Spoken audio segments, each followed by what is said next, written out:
Bonjour, nous voici dans une nouvelle vidéo avec Annie Future. Avant de commencer, like, partage et abonnez-vous pour plus de vidéos de récap d'anime. Commençons. Saishi était un gros perdant dégoûtant et solitaire qui était harcelé par tout le monde à cause de son apparence. Un jour, le dieu du monde fit une annonce et donna un pouvoir à chacun avant de les envoyer dans un nouveau monde.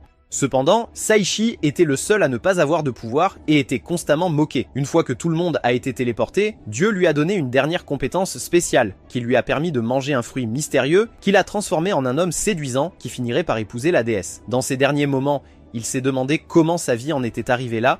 Après avoir été transporté dans le nouveau monde, Saishi avait faim et était resté 5 jours sans nourriture ni eau jusqu'à ce qu'un ver apparaisse devant lui. Tandis qu'il essayait désespérément de l'attraper, quelque chose l'a frappé à la tête et il a finalement vu un fruit devant lui. Après l'avoir analysé, le système d'évaluation le définit comme le fruit de l'évolution. Il pense que cela ressemble à une arnaque, mais il prend quand même une bouchée, seulement pour la recracher. Une voix s'active dans sa tête, annonçant que les effets du fruit vont maintenant être activés. Il reste assis sous le choc, se demandant s'il va mourir. Mais rien ne se passe. Saishi se promène et trouve des singes dansant autour et les évalue au niveau 120. Il s'éloigne de leur base et il voit tous les fruits de l'évolution qu'ils ont laissés et décide de les ranger dans sa boîte avec les meilleures potions de récupération du monde. Ses camarades de classe sont tous réunis sans lui, mais aucun d'eux ne se soucie de son visage aux joues rebondies. Emotional, damn it! Tout au long de la semaine, il continue de manger le reste des fruits de l'évolution jusqu'à ce qu'il ne lui en reste plus que 2. L'annonceur divin lui donne plus de power-up, mais les singes sont de retour pour le frapper pour avoir volé leur nourriture. Il boit un élixir pour récupérer, mais le singe se précipite vers lui avec une incroyable vitesse et le renverse. Il s'approche de son corps pour le manger, mais même le jeu pense qu'il sent mauvais et tue le singe avec son odeur corporelle. Un trésor tombe devant lui avec un livre qu'il lit, et il entend le présentateur lui dire que son évolution va maintenant commencer. Avant qu'il ne le sache, il s'était réveillé avec un corps plus mince et se souvenait que son corps avait été démembré et ses os brisés jusqu'à ce que son corps se soit transformé. L'annonceur ajoute 1000 à toutes les compétences, ce qui fait de lui l'un des êtres les plus puissants tout en ayant encore 9 évolutions sur 10 restantes. Cependant, son niveau est toujours de 1 après avoir tué le singe, alors il décide de courir en chassant des monstres de niveau 300 pour augmenter son niveau et ses évolutions avec ses nouvelles capacités de super vitesse et ses coups de guillotine. Mais peu importe combien il en bat, son niveau n'augmente jamais. Alors il décide de continuer à collecter des trésors et à acquérir des capacités spéciales entre-temps, allant même jusqu'à obtenir des dagues légendaires et à lire sur l'histoire des loups. Son évolution recommence encore une fois, et après une semaine de chasse aux monstres, il ne lui reste qu'une seule évolution. Mais avant qu'il ne puisse se remettre, les singes l'ont de nouveau entouré, et un grand singe rouge lui demande de se battre contre lui. Saishi demande s'il pourrait refuser, mais le singe le lui refuse parce qu'il est laid. No, that one there was a violation personally, I wouldn't. Saishi évalue le singe, voyant que c'est un monstre de niveau 700 et qu'il a été entouré par l'ennemi. Le singe rouge prépare un coup de poing géant vers le sol, mais Saishi l'esquive avec sa vitesse incroyable. Le singe est stupéfait car c'est la première fois que quelqu'un survit à son premier coup. Peu importe ce qui s'est passé, tout le monde a été faible jusqu'à présent, alors elle tombe amoureuse de lui. La bataille continue et Saishi tente de riposter, mais le singe rouge se dirige vers lui et le frappe à travers le champ. La force est suffisante pour presque le tuer, et Saishi s'accroche à ses derniers points de vie avant de mourir. Mais le singe rouge ne le tue pas. Au lieu de cela, elle se présente comme Saria. Saishi se demande pourquoi elle porte le nom d'une jolie fille et tente de la trancher, mais le singe saute vers le ciel, complimentant son talent et se lançant vers lui dans un ultime effort pour l'achever. Réalisant qu'il est sur le point de mourir, Saishi décide de montrer au singe ses capacités surpuissantes et utilise ses pouvoirs magiques pour la première fois. Cependant, l'eau tombe sur lui et le gorille commence à lancer une série d'attaques pour achever Saishi. La pluie de coups de poing le met presque KO, mais il se souvient de tout le monde à l'école qui le harcelait et le traitait de cochon. Donc dans ses derniers moments de désespoir, il réalise qu'il doit penser à une capacité qui mettra fin à ce combat. Alors que le dernier coup de poing est prêt à le finir, il lève ses aisselles et libère son odeur dégoûtante. Le coup de poing du singe s'arrête dans son élan et Saria lui dit qu'elle va l'emmener et l'épouser. Cependant, cela ne ressemble en rien à l'avenir qu'il se souvient avoir eu et se demande comment les choses ont pris cette tournure. Saria l'emmène chez elle et lui dit de manger, mais Saishi continue d'essayer de lui expliquer qu'il est un humain et qu'ils ne peuvent pas se marier parce qu'ils sont des espèces complètement différentes. Cependant, la nourriture est assez bonne pour lui faire oublier tout ce qu'il vient de dire et il remarque que Saria est capable de recoudre ses vêtements comme une bonne épouse. Il essaie de lui dire qu'elle ferait une excellente épouse si elle épousait un gorille, mais elle lui dit qu'il devrait simplement l'épouser elle. Après des semaines passées coincées avec Saria, il se demande comment il pourrait réussir à échapper à Saria et se rend compte qu'il y a des endroits où il peut s'enfuir. Ses plans sont interrompus par Saria qui lui dit qu'il est trop laid pour sortir avec une fille humaine, alors autant sortir avec un singe parce qu'il ressemble à l'un d'eux.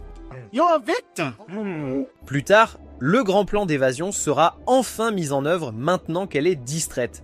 Mais une énorme araignée est prête à le tuer. Saria se rend compte qu'il est en danger et frappe l'araignée vers le ciel. Elle lui demande s'il va bien et il réalise qu'elle se soucie vraiment de lui. Pendant tout ce temps, elle s'est tellement inquiétée pour lui, mais il ne cesse de la rejeter simplement parce qu'ils appartiennent à des espèces différentes. Pendant ce temps, un squelette est assis en dessous d'eux, se souvenant de comment il a perdu foi en l'humanité et maudit ce monde entier. Il souhaite que quelqu'un le sauve de cette obscurité. Saichi continue de passer ses journées avec Saria, pensant que ce n'est finalement pas si mal. Cependant, elle lui révèle qu'elle a cherché les fruits de l'évolution pour les offrir à son futur mari. Il essaie de nier en savoir quelque chose, mais Saria lui dit qu'ils permettent à une personne d'atteindre le sommet de leur race tant qu'elle n'en mange pas 11, car sinon elle mourra. Elle lui dit qu'elle tuera quiconque les lui a volés, mais Saici se met à genoux et lui demande de ne pas le tuer. Cela ne fait que motiver davantage Saria à l'épouser, mais après qu'il ait crié qu'il ne veut pas cela, elle lui demande s'il la déteste. Il lui dit qu'il ne la déteste pas, mais Saria se moque du reste et est prête à l'épouser maintenant. Après son départ, Saici saisit sa seule occasion de s'échapper et court dans la forêt. De l'autre côté de la planète, le dieu du monde a salué tous les lycéens et leur a dit qu'ils étaient les seuls capables de vaincre le seigneur démon de ce monde grâce à leur incroyable force. Mais les semaines passent à s'entraîner et leur commandant les oblige à continuer de s'entraîner avant qu'ils ne partent mourir dans la nature. Saici continue de s'enfuir pour sa liberté, mais Saria l'a finalement rattrapé et court comme Usain Bolt en criant de ne pas aller dans cette direction. Saici ne sera jamais plus son prisonnier et utilise son mouvement instantané pour disparaître à une vitesse super rapide.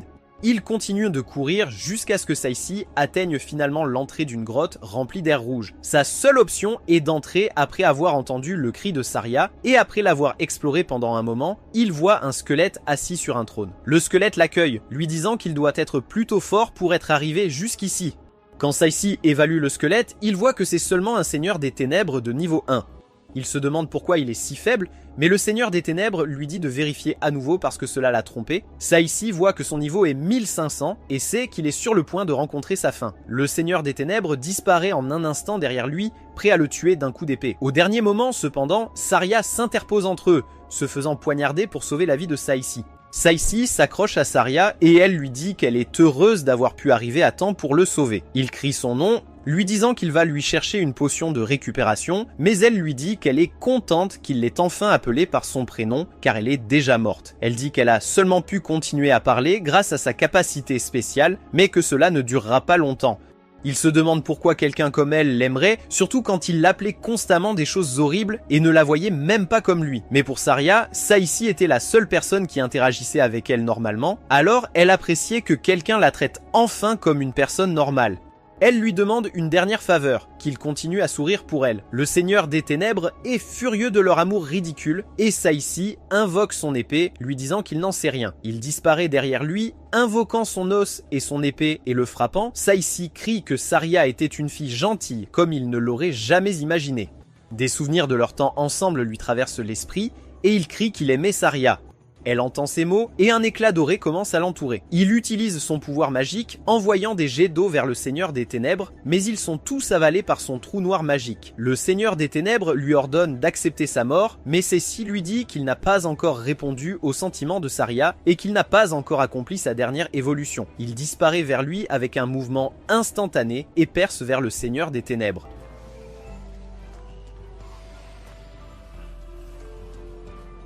Le Seigneur des Ténèbres accepte sa défaite, lui disant qu'il est reconnaissant de l'avoir enfin aidé à s'échapper de cette prison. Sous ses yeux, Saici voit le Seigneur des Ténèbres retrouver son être cher et ils disparaissent ensemble. Saici court vers Saria et elle lui dit qu'elle voulait vraiment être sa femme. Ils s'embrassent et elle le remercie alors que ses larmes coulent. Elle brille plus fort, sur le point de disparaître, mais il voit la plus jolie fille allongée là. Elle court vers lui et le serre dans ses bras, lui demandant s'il la reconnaît. Elle est Saria et Saici réalise que pendant tout ce temps, il était avec la plus jolie déesse du monde. Ils lisent ensemble l'histoire tragique du Seigneur des Ténèbres, mais Saïsi lui dit qu'ils ont au moins pu le réunir avec son être cher après avoir travaillé ensemble. Ils ouvrent le coffre au trésor et il donne à Saria une tenue pour se couvrir. L'annonceur divin continue à lui donner des améliorations et Saria lui demande ce qu'il obtient. Il lui dit que c'est un cadeau des cieux, mais l'annonceur lui donne enfin la dernière information. La grande quantité d'expérience qu'il a reçue lui permettra enfin d'évoluer. Après son évolution, ses yeux et sa voix changent et il devient plus grand. Il essaie de se vanter, mais Saria a l'impression qu'une rivière d'eau est sur le point de sortir d'elle. Désolé, je voulais dire qu'une rivière d'eau va sortir de ses yeux parce qu'elle pleure. Oui, c'est définitivement ce que je voulais dire. Saria promet qu'elle sera avec lui partout où il voyage, mais un animal mystérieux vient les interrompre. Il les récompense pour avoir vaincu le Seigneur des Ténèbres, leur offrant un set de voyage comme dans un MMORPG et de nouvelles tenues. Ils sont téléportés ailleurs et arrivent dans un monde rempli d'herbes. Ensemble, ils partent pour commencer leur nouvelle aventure. Mais avant d'atteindre la ville, il rencontre un slime aléatoire, que Saïsi termine d'un seul coup. Il monte enfin de niveau et une lumière jaillit de ses yeux. Le casque se transforme en une robe noire et une note tombe de l'intérieur. Le mouton le félicite pour avoir enfin progressé et lui dit que ce casque a évolué avec lui et couvrira à quel point il est monstrueusement fort par rapport à tout le monde. Mais avant de partir, il lui laisse une dernière surprise et fait exploser cette lettre. Ils arrivent enfin en ville et Saïsi demande à un homme du coin des informations sur le guilde des aventuriers. Cependant, l'homme le prévient qu'il devrait éviter d'aller à la guilde si c'est la dernière chose qu'il fait à cause de la terrible expérience qu'il vivra. L'homme leur souhaite la bienvenue à la capitale, mais il décide d'ignorer complètement son conseil et d'aller à la guilde.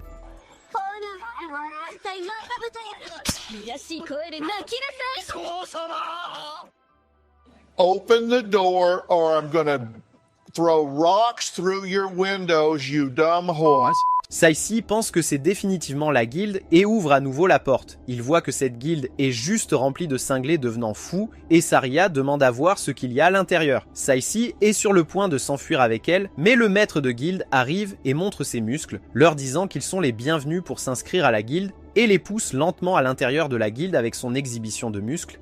Le maître de guilde informe Madame Plot qu'ils ont un nouveau membre, et elle se présente comme Eris, la réceptionniste. Saria l'encourage à s'inscrire à la guilde tout en considérant que tout le monde s'amuse ici. Ils rejoignent la guilde, mais un groupe de 3 bandits entre et commence à embêter Saïsi. Ils le tiennent, lui disant qu'ils veulent qu'il vienne avec eux un moment. Les hommes l'escortent avec leurs battes et l'amènent à un homme musclé. Ils le forcent à enlever son manteau, car ils pensent tous qu'il est beau. Ils lui demandent s'il veut développer Plot et que ça ira une fois qu'il s'y habituera. What do you mean by that? À toute vitesse, Saïsi s'éloigne d'eux, mais cela ne fait que renforcer leur détermination à vouloir ses jambes fortes et musclées. Le maître est impressionné qu'il ait pu revenir après tout cela, car la plupart des nouveaux arrivants ne survivent pas. Le maître de guilde les informe de leur première quête, de collecter de l'argent, et les présente au supérieur qui les accompagnera, Artoria. Saïsi regarde Artoria et admire ses puissants blasters laser. Artoria leur crie dessus, leur disant qu'elle ne partira jamais à l'aventure avec eux. Mais le maître lui dit qu'il a pu survivre à ces bandits étranges. Alors il peut certainement survivre à sa calamité. Elle accepte à contre-cœur de les aider et se présente comme Artoria, la calamité. Ils commencent leur première quête en se dirigeant vers un orphelinat. Saïsi se promène avec Artoria et se demande pourquoi elle marche si loin devant tout le monde. Un garçon passe en courant et trébuche, et pendant qu'Artoria essaie de le soigner, les bûches derrière elle leur tombent dessus. Saïsi court pour vérifier s'ils vont bien, mais remarque qu'Artoria savait déjà que quelque chose de mal allait se produire. Elle est déçue d'elle-même. Ils se dirigent pour commencer leur prochaine quête, mais alors que Saïsi marche vers les ruines, elle tombe toute sur lui. Artoria s'agenouille désespérée. Elle pense que tout est de sa faute, car elle a toujours eu le nom de Calamité attaché à elle. Elle s'est même blâmée pour la mort de ses parents, et a passé toute sa vie seule sans dépendre de personne à cause de cette malédiction qui lui était attachée. Le bras de Saïsi sort des décombres, et Artoria lui crie dessus pour avoir agi seule sans indication, car cela pourrait les faire tous tuer. Elle s'enfuit après lui avoir crié dessus, et il pense qu'elle est en réalité une personne très gentille. L'école est encore en formation, mais même après 5 mois de cela, aucun d'entre eux n'est encore fort. Plus tard, la réceptionniste demande s'ils ont un endroit où loger, mais comme ce sont des voyageurs nomades, ils n'en ont bien sûr pas. Artoria les invite à rester chez elle, et ils acceptent volontiers son offre aimable. Leur voyage continue ensemble, et Artoria lui demande de ramasser plus d'herbes avant de rentrer chez eux. Mais après avoir cherché pendant des heures, il surprend un groupe de 3 gobelins qui parlent de capturer des humains. Saici décide de les interrompre, mais ils lui disent qu'ils le tueront pour avoir entendu leur plan secret de prendre le contrôle du royaume humain. Ils invoquent leur géant troll, et le géant troll utilise toute sa puissance pour abattre Saici. Cependant, Saici a toujours eu une compétence cachée, la capacité de prendre le coup de l'adversaire et de lui transférer les dégâts. Il essaie de leur demander des herbes, mais ils se retournent tous et s'enfuient. Leur supérieur leur demande pourquoi ils lui ont désobéi et sont entrés dans le monde des humains, et ils lui disent qu'ils voulaient lui être plus utiles. Ils ont mis en place des sorts de téléportation à travers tout le royaume jusqu'à l'entrée du dieu dragon noir. Leur maître est content de leur méchanceté, mais les punira quand même pour lui avoir désobéi avec 500 coups de fouet. Le jour du test final de la guilde arrive pour Saici et Saria, et Artoria va les superviser. La journée commence comme d'habitude, et Saici et Saria tentent de vaincre un slime pour accomplir leur mission. Cependant, la créature visqueuse se téléporte avant qu'il ne puisse frapper, et Artoria remarque qu'il y avait des sorts de téléportation cachés sur toute cette terre. Elle leur dit de retourner à la guilde à pied, mais active accidentellement un sort de téléportation. Saici et Saria s'accrochent à elle et entrent dans l'endroit avec elle. Ils se demandent où ils ont été téléportés et Artoria leur dit de rester près d'elle et leur donne une pierre qui leur permettra de la retrouver s'ils se perdent. Mais avant qu'ils ne le sachent, Artoria marche sur une pierre qui soulève un mur du sol et les sépare. Saici panique et essaie de frapper le mur de toutes ses forces, mais il ne parvient qu'à se blesser la main. Artoria se bat désespérément seule, saignant alors qu'elle combat une momie, mais elle trouve le courage de l'abattre. Saici et Saria commencent à chercher un moyen de trouver Artoria, et Saici découvre un coffre secret, mais décide de l'ignorer. Le coffre commence à parler, leur demandant de l'ouvrir et libérant des membres de l'intérieur. Il saute vers eux et Saici le détruit d'un seul coup. Ils regardent à l'intérieur du coffre pour le butin et Saici trouve une bague de malchance qui a la capacité de multiplier la chance du porteur par -2. Une lumière brille de la parcelle de Saria et elle se demande pourquoi la pierre qu'Artoria leur a donnée brille en rouge. Pendant ce temps, Artoria entre dans la tanière du boss et le dragon l'accueille à sa mort alors qu'elle se prépare à l'affronter. Ils réalisent que la pierre qu'elle leur a donnée ne s'illumine en rouge que si elle est en danger. Ils essaient d'utiliser la pierre guide pour la localiser.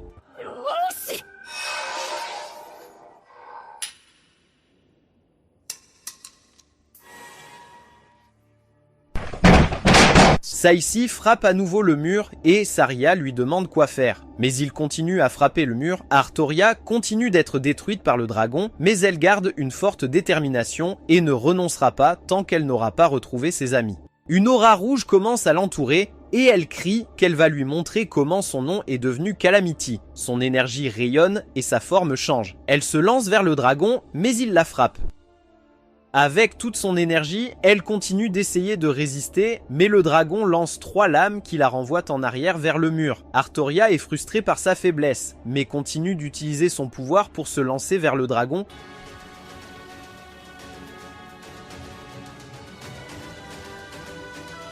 Cependant, il la poignarde dans la poitrine, la rejette et dit qu'elle l'a impressionnée. Les dernières secondes d'Artoria sont passées à penser à Saici et Saria, et comment ils étaient les deux seuls à lui avoir apporté un sourire depuis qu'elle a été maudite par ce malheur. Le dragon souffle son souffle de feu et elle s'excuse de les avoir fait mourir à cause d'elle.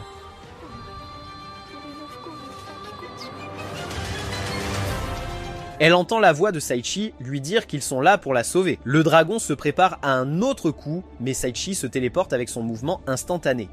Il essaie de s'approcher du dragon, mais les attaques d'énergie du dragon le repoussent. Après avoir évalué le dragon, Saici voit que le niveau du dragon est supérieur à 5000 et réalise qu'il est sur le point d'être dans le pétrin. Le dragon fouette de sa queue et Saici se téléporte de justesse. Cependant, le dragon utilise la télékinésie pour forcer Saici à rester sur place et le projette vers le mur d'un coup de queue. Saici vomit du sang et s'effondre, se demandant pourquoi aucune de ses compétences ne s'active actuellement. Le dragon annonce qu'il va terminer ce combat, libérant son sort le plus puissant, l'enfer infernal. Saria lui crie d'utiliser le sort d'eau qu'il a utilisé en se battant contre elle, et il invoque son poignard légendaire, faisant tomber une immense cascade sur le dragon. Le dragon est irrité par cela, lançant son souffle de feu vers Saici. Saici s'esquive rapidement, activant son compétence ultime Vendaval, mais le dragon le force à rester immobile encore une fois. Il force son esprit à bouger, et l'annonceur divin lui donne la compétence de résistance à l'intimidation, et lui permet de se déplacer librement. Il débloque la compétence ultime 1 avec l'épée, et se précipite vers le dragon.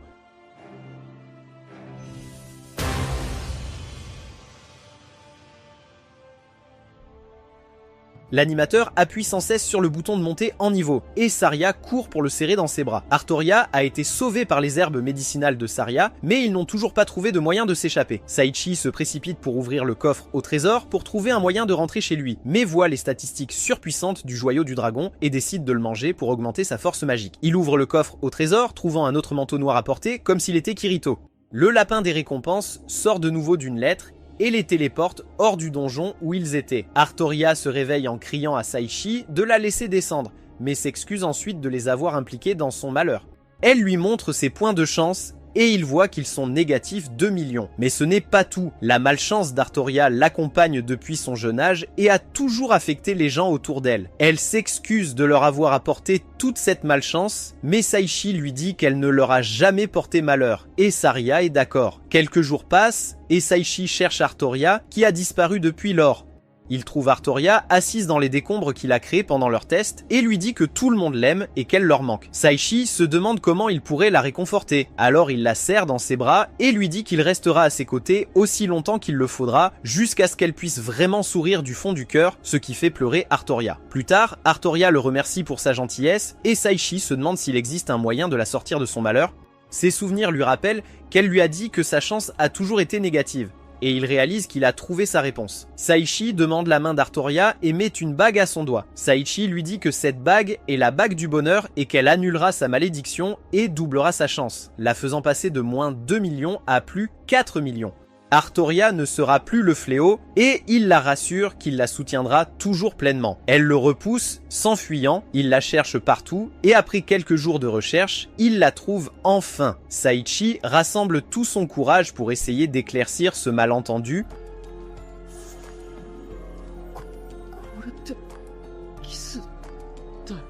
Artoria comprend qu'il ne lui a pas donné cette bague parce qu'il pensait qu'elle était un porte-bonheur pour lui, mais elle lui dit qu'elle s'en fiche de tout ça car elle est tombée amoureuse de lui. Elle sait qu'il a Saria, mais lui demande si elle peut quand même rester à ses côtés, même si elle n'est pas la fille la plus féminine. Saichi réalise qu'il ne peut pas choisir entre les deux, alors il la repousse.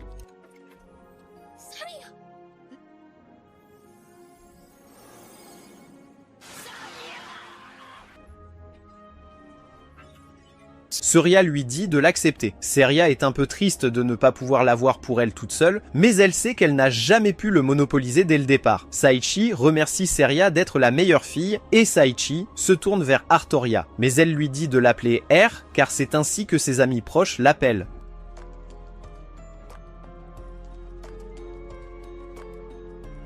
Quelques semaines plus tard, le repas de Saichi et Saria a été interrompu par le maître de guilde qui ne cesse de leur montrer son énorme ampoule. Après sa routine, il leur explique comment un cheval peut transporter les lourdes charges des aventuriers lors de longs voyages. Saichi écoutait attentivement, mais était gêné par le fait que Gustl et son cheval portaient des sous-vêtements assortis. Une fois qu'il avait fini de se vanter, Gustl a sorti une carte de son armure scénaristique et l'a donnée à Saichi. La carte les dirigerait vers l'emplacement d'une écurie où ils pourraient obtenir une bonne affaire sur un cheval robuste. À l'écurie, le propriétaire se demandait si Saichi venait chercher un cheval pour participer à la compétition de la Coupe Royale, une course intense et mortelle où les participants s'affrontaient à cheval pour la chance de gagner des prix extravagants. Il a ensuite montré à Saichi les chevaux exposés à son écurie.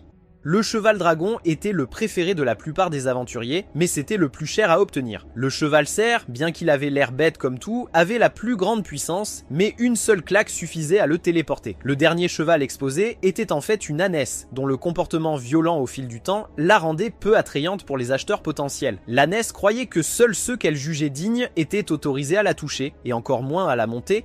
Donc, alors que le propriétaire de l'écurie indigne s'approchait d'elle et continuait de la tapoter dans le dos, elle perdit rapidement son calme et commença à le frapper avec ses sabots. Saichi regardait l'âne continuer à torturer l'homme et il souhaitait un moyen de communiquer avec elle. À ce moment-là, le système d'évaluation a annoncé à Saichi qu'il avait débloqué la compétence pour comprendre toutes les langues. Avec cette compétence, Saichi a essayé de se rapprocher pour lui parler, mais elle a lancé une attaque mortelle dans sa direction qui l'a presque frôlé. Elle a tenté de l'écraser une deuxième fois, mais il a attrapé ses jambes et l'a projetée dans le ciel jusqu'à ce qu'elle soit forcée de se rendre. L'âne Lulune a promis à Saichi qu'elle lui obéirait en tant que maître. Le propriétaire de l'écurie a essayé de les empêcher de partir après avoir été plongé dans le coma. Cependant, Lulune a donné un coup de pied à l'homme à travers le mur, alors il les a laissés partir ensemble. Lulune était très excitée car c'était sa première fois à découvrir le monde extérieur. Elle aimait le royaume, mais elle aimait encore plus Saïsi pour lui avoir fait découvrir sa nourriture incroyable. En rentrant, ils ont rencontré une fille en détresse appelée May. Un autre peintre, Kleberger, n'arrêtait pas de la persuader de participer au concours de peinture de Charesti. Cela était prévu pour se dérouler un mois après la compétition de la Coupe Royale et présenterait des peintures de divers artistes du royaume. May, cependant, pensait que ces peintures n'étaient pas assez bonnes pour un concours aussi prestigieux, mais Saïsi l'a encouragé à participer parce qu'il essayait également de surmonter ses peurs et de s'inscrire à la compétition de la Coupe Royale. Il a dit que s'il parvenait d'une manière ou d'une autre à atteindre le top 3, il espérait que cela la motiverait à surmonter son anxiété. Les yeux de May se sont illuminés par les mots gentils de Saïsi et elle est devenue déterminée à poursuivre ses rêves. Le jour du concours de la Coupe Royale est enfin arrivé et Saïsi s'est préparé avec Lulune tandis que ses épouses l'encourageaient depuis la foule. Lulune cependant ne se souciait que du prix de la 5e place, un grand plat de poisson. Tous les autres coureurs étaient plus préoccupés par le prix de la première place, qui était un billet pour passer une journée entière avec les magnifiques guerriers Valkyries du royaume. La guerrière Valkyrie, responsable de la compétition, Lorna, a donné le signal du début de la course avec un coup de canon. Comme prévu, les stupides chevaucères sont morts de peur à cause du bruit du canon. Lulune, qui semblait auparavant passionnée et concentrée, peinait à avancer sur la piste. Elle avait tellement hâte du repas de 5e prix qu'elle avait sauté son petit déjeuner, donc elle était trop fatiguée pour concourir. Saïsi était déterminé à renforcer la confiance de May en terminant bien la course, alors il a attrapé un fruit de l'évolution et l'a remis à Lulune. Instantanément, Lulune a retrouvé sa force et a commencé à courir vers les autres coureurs à une vitesse incroyable. Un certain coureur a invoqué une meute de grands loups de catégorie B et un loup de l'enfer de catégorie A pour empêcher les autres de rattraper. Cependant, Lulune n'allait laisser rien l'empêcher de dévorer ce délicieux tambourin. Elle a sauté dans le ciel et est retombée au sol avec une telle force que cela a envoyé tous les grands loups voler vers leur fin. Quant au loup de l'enfer, elle a foncé droit sur lui de toutes ses forces, visant directement le museau de la bête, et il s'est écrasé au sol avec un grand bruit.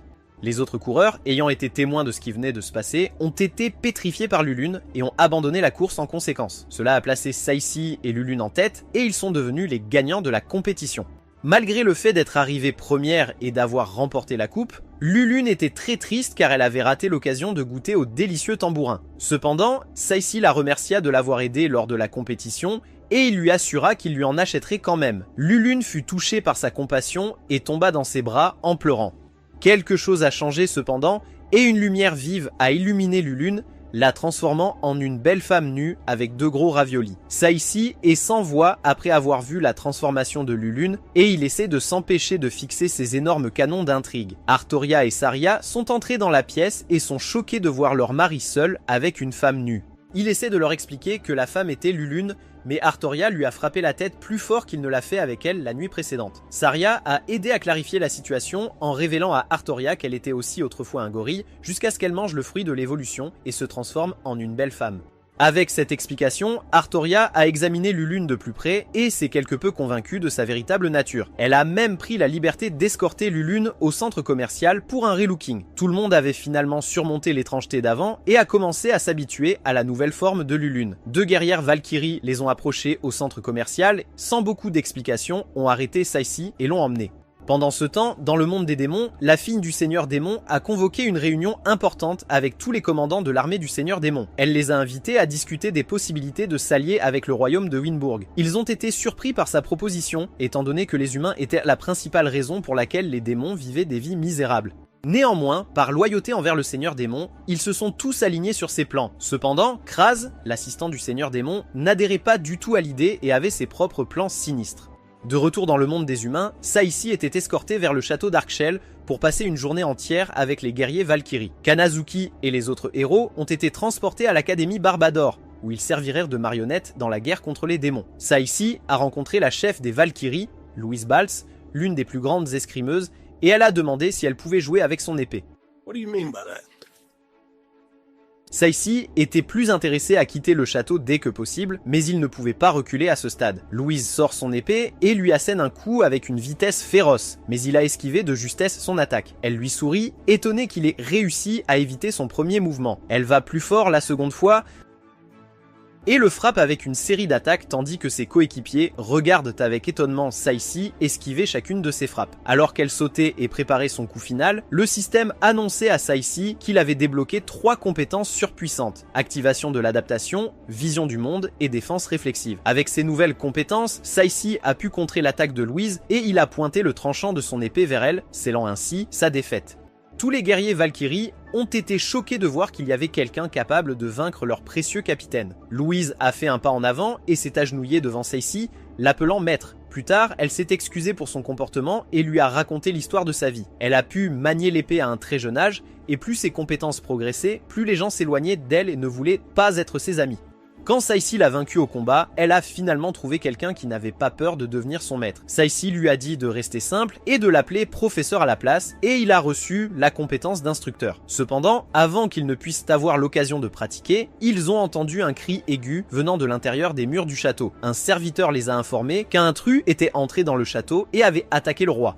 Louise et les autres Valkyries se sont précipitées sur les lieux du crime, mais elles ont empêché Saïsi de les accompagner car il était un étranger. Cependant, grâce à son talent de vision mondiale, il a pu localiser l'assassin et il prévoyait de désobéir à leurs ordres en les aidant à capturer le coupable. Saïchi a évalué l'assassin pour avoir une idée de son adversaire, mais il a été choqué de découvrir que l'assassin était une fillette de 8 ans nommée Olga Komiria. Elle a traversé le toit et en apercevant Saïchi, elle a lancé ses dagues vers lui. Cependant, il attrapa les poignards sans effort d'une seule main et son habileté réflexe s'activa, le forçant à lancer les poignards vers Olga, la plaquant contre le mur. Quand il remarqua qu'elle allait bien, il poussa un soupir de soulagement, craignant que les poignards ne l'aient blessée.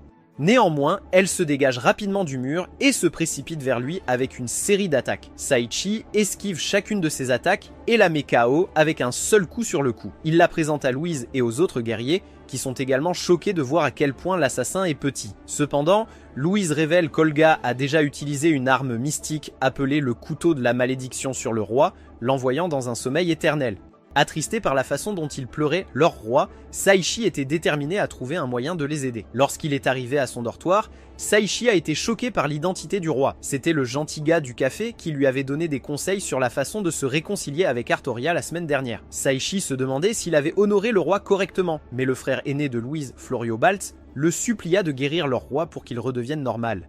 Mais dans ce monde, il n'existait pas de sort pour guérir les malédictions, il devait donc en créer un. Avec son talent de création magique, il visualisa soigneusement le sort qui pourrait contrer les effets du couteau maudit. Immédiatement, Saïchi créa un nouveau sort appelé magie inverse, et il remplaça la malédiction du sommeil éternel du roi par un charme de santé éternelle. En voyant que c'était Saïchi qui l'avait guéri, le roi a promis de donner à Saïchi tout ce qu'il désirait. Cependant, Saïchi a humblement refusé son offre. Mais après que le roi ait continué d'insister, Saïchi a demandé s'il pouvait améliorer sa magie et son maniement de l'épée aux côtés de Florio, Louise et des autres Valkyries. À l'Empire Kaisier, Zakia se demandait pourquoi le roi avait décidé d'envoyer leur héros à l'académie de Barbador. Mais ce n'était pas le roi, c'était un génie maléfique appelé Helio derrière l'ordre, et il avait asservi les héros en utilisant un bracelet enchanté. Entendre cela a rendu Zakia furieux, mais avant qu'il ne puisse réagir, une flèche est venue voler à grande vitesse en direction du roi. Immédiatement, Zakia a tranché la flèche en deux avec son épée, et le roi lui a ordonné de trouver la personne qui tentait de l'assassiner. Au palais Arkshel, Saria et le gang rendent une visite surprise à Saïchi.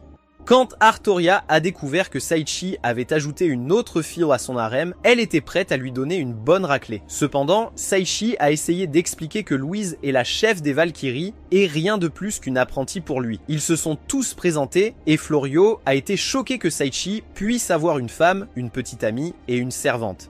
Il a dit à Saïchi qu'il est en train de devenir un grand homme musulman, mais Saïchi ne sait pas de quoi il parle.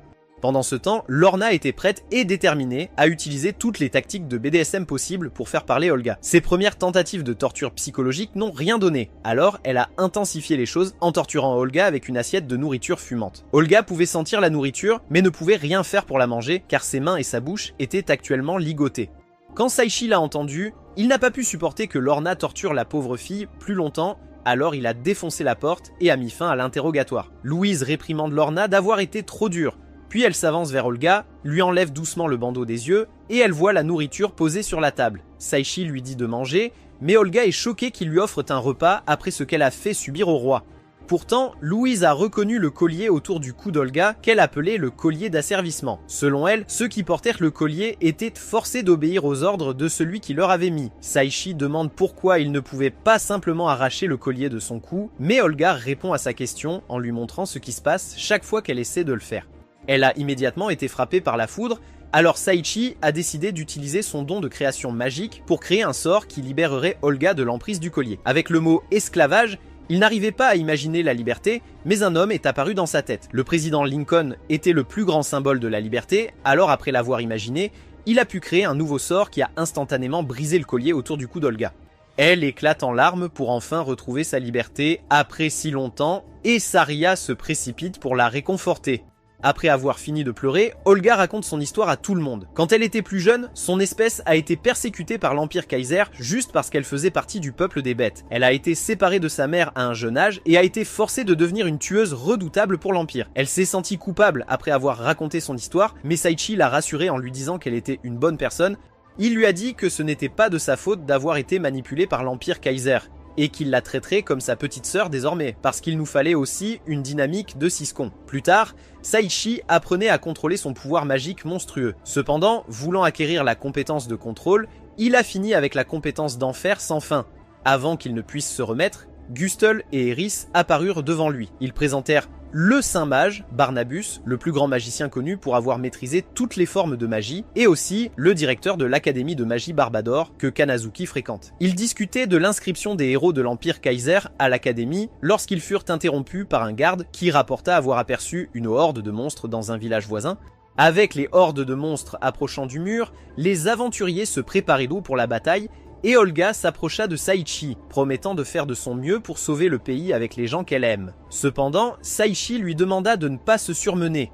Gus l'a sauté du mur en prenant l'initiative de mener les autres aventuriers contre les monstres. Tous les aventuriers ont suivi en poussant un cri de guerre, mais le mage saint a demandé à Saichi de s'asseoir et d'observer. Gustl, Eris et son fouet, le clan rose et d'autres aventuriers ont traversé la vague de monstres avec leurs mouvements spéciaux. Le propriétaire du café est apparu devant le roi des bêtes et l'a tranché, choquant Saichi. Mais le roi a révélé qu'il est en réalité un assassin légendaire. Saria a transformé ses bras en mode gorille et a lancé un coup de poing de gorille. Artoria a utilisé un de ses sorts de glace de grade ultime, prison de glace, pour transformer son adversaire en bloc de glace. Lulune a lancé une furie de coups de pied et Olga a habilement assassiné tous les monstres sur son chemin. Le Saint Mage ne comptait pas se laisser éclipser par une paire de jeunes, alors il lança le sort magique Règne du Chaos. Cependant, cela ne suffit pas, il utilisa alors son sort ultime de magie AOE, Tornade du Chaos, et anéantit les ennemis sur le champ. Avec tous leurs pouvoirs réunis, Saichi était confiant qu'il gagnerait la bataille, mais remarqua une horde de monstres cachés au fond de la forêt.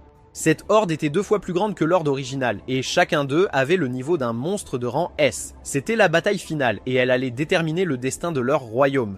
Mais aucune de leurs attaques n'a pu infliger de dommages. Saichi a essayé de penser à un moyen de créer un sort ultime pour vaincre tous les monstres, alors il a imaginé un sort qui anéantirait tous les monstres du ciel, comme si c'était le jugement de Dieu. Cependant, rien ne s'est passé lorsqu'il a lancé son sort, mais la compétence de création de magie a activé la capacité de jugement.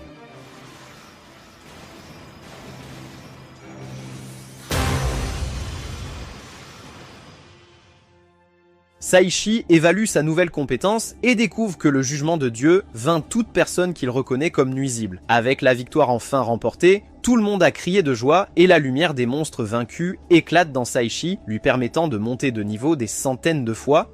Avec la bataille terminée, toutes les lumières des monstres vaincus ont explosé en Saichi et il monte de niveau. Saichi remarque que la voix du système parle maintenant d'une manière polie et elle lui dit qu'il a débloqué beaucoup de nouvelles compétences. Le roi félicite les efforts de Saichi et prend congé. Les amis de Saichi coururent enfin le voir après la bataille et Oluga lui rappela de lui caresser la tête. Le Saint Mage demande à Saichi de lui caresser la tête aussi.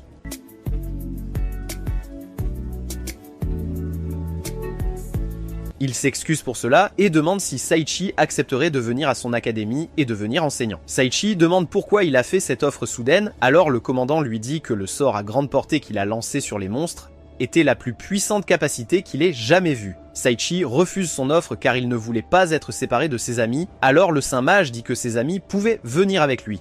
Il pensait que Saria serait l'étudiante idéale, Artoria pourrait être l'enseignante pleine d'intrigues, Lulune pourrait être leur coach en arts martiaux, et Oluga pourrait devenir sa bonne. Saichi n'était pas contre, et toutes les filles ont accepté de le suivre où que son avenir le mène. Il pourra enfin aller à l'école encore une fois, cette fois avec tout son harem. Avec ses derniers jours de liberté avant que l'école ne commence, Saichi a décidé de les passer à emmener Lulune manger son plat préféré et est allé avec Artoria voir un film. Quand c'était au tour de Saria de sortir avec Saichi, elle a demandé si elle pouvait emmener Oluga car elle était constamment laissée de côté. Alors qu'ils passaient leur journée ensemble, Saichi et Saria étaient heureux de voir Oluga s'amuser, puis au-dessus de la rivière, Saichi remercia Saria d'être tombée amoureuse de lui et lui dit qu'il l'aime aussi. En entendant ces mots, Saria pleura.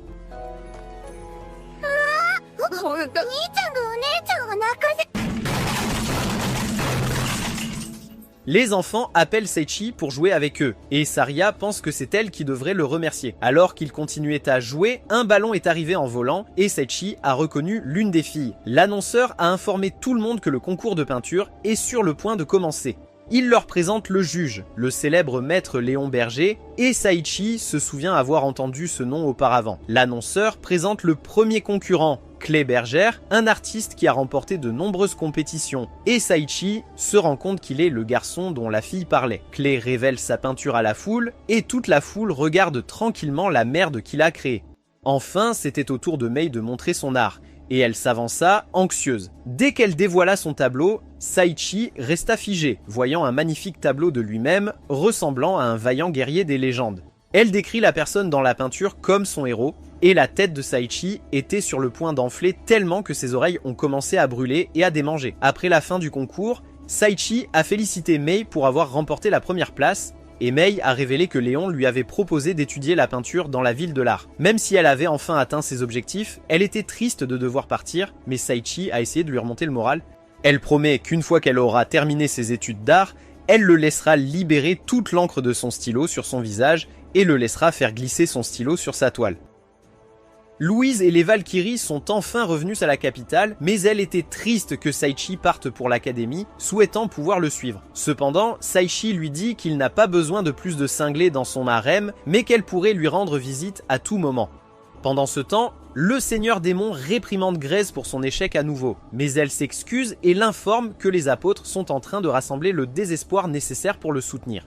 Le Seigneur Démon dit que ce n'est pas suffisant et demande plus de désespoir, mort, malheur et chaos. Grèce se demande où il pourrait trouver une telle quantité de ténèbres, alors Ingria et Lister ont suggéré qu'il pourrait prendre la vie des étudiants de l'Académie de magie de Barbador. Au royaume, Saichi, Saria, Artoria, Lulune et le Saint-Mage sont sur le point de partir en voyage, et ils font leurs adieux à tout le monde. Saichi quitte la seule ville qui lui a réservé un accueil chaleureux et bienveillant dans ce monde, et il réfléchit à toutes les expériences amusantes qu'il y a vécues. Le Saint-Mage les informe qu'ils sont presque à l'académie, et Saichi se demande quel genre de vie l'attend à l'école.